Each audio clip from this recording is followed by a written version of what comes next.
பிரியமானவர்களே, இந்த நாளில் உங்களை சந்திக்க மிகுந்த மகிழ்ச்சி அடைகிறேன். விசேஷமாக நாளை தினத்தில் நடக்கிறதான உபவாச ஜெபத்திற்கு உங்கள் யாவரும் அன்புடன் அழைக்கிறேன். நாளை காலை சரியாக 10 மணியிலிருந்து 1 மணி வரைக்கும் மேலெடுக்கப்படுகிற அந்த உபவாச ஜெபத்தில் பங்கு பெறுங்கள். ஞாயிற்றுக்கிழமை ஆராதனை 4 ஆராதனை இருக்கிறது. அதிலையும் நீங்கள் குடும்பமாய் கலந்து கொள்ள உங்களை உற்சாகப்படுத்துகிறோம். இந்த நாளிலே கர்த்தர் நமக்கு கொடுக்கிற வாக்குத்தத்தம் சங்கீதம் 42வது சங்கீதம் 11வது வசனம், Psalms 42 verse 11. என் ஆத்துமாவே நீ ஏன் கலங்குகிறாய், ஏன் எனக்குள் தியங்குகிறாய்?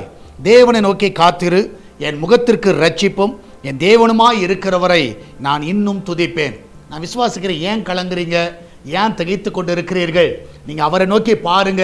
நிச்சயமாக நான் விசுவாசிக்கிறேன், நம்முடைய முகத்திற்கு வெளிச்சம் அவர் தான், நம்முடைய முகத்தை பிரகாசிக்க செய்கிற அவர் தான். இந்த காலை வேளையில் அநேக காரியங்களை குறித்து நீங்கள் கலங்கலாம்.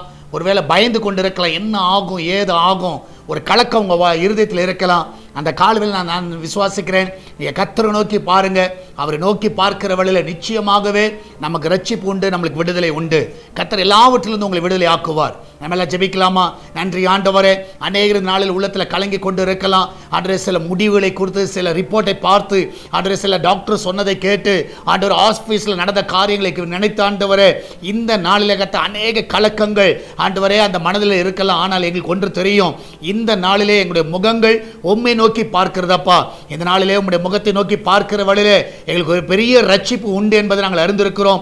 இந்த காலை வழியிலே எங்களுக்கு அந்த ரட்சிப்பை கட்டளையிடுவீராக. இந்த நாளிலே தேவனுடைய கரம் ஆண்டவரே பலப்படுத்தணுமா ஜெபிக்கிறேனப்பா. நீரே காத்துக்கொள்ளுங்க, வழி நடத்துங்க, ஆசீர்வதிங்க.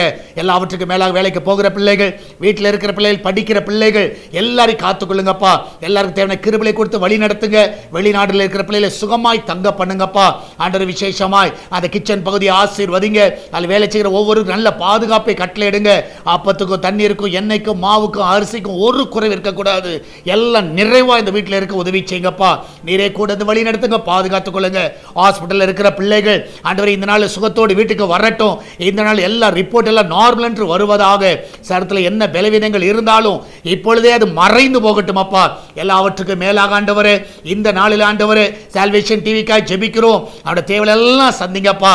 என் தேவன் தாமே இந்த நாளிலே எல்லா வழிகளை உருவாக்கி தருவீராக. அற்புதமாய் காத்துக்கொள்வீராக. உம்மால கூடாத காரியம் ஒன்றும் இல்லை. இந்த நாளில் ஆண்டவரே என் தேவன் தாமே ஆண்டவரே அவருடைய தேவைகள் எல்லாம் சந்திக்க விடுமா ஜெபிக்கிறேன். சேட்டலைட் தேவைகளை சந்திங்கப்பா, லைசன்ஸ் தேவைகளை சந்திங்க.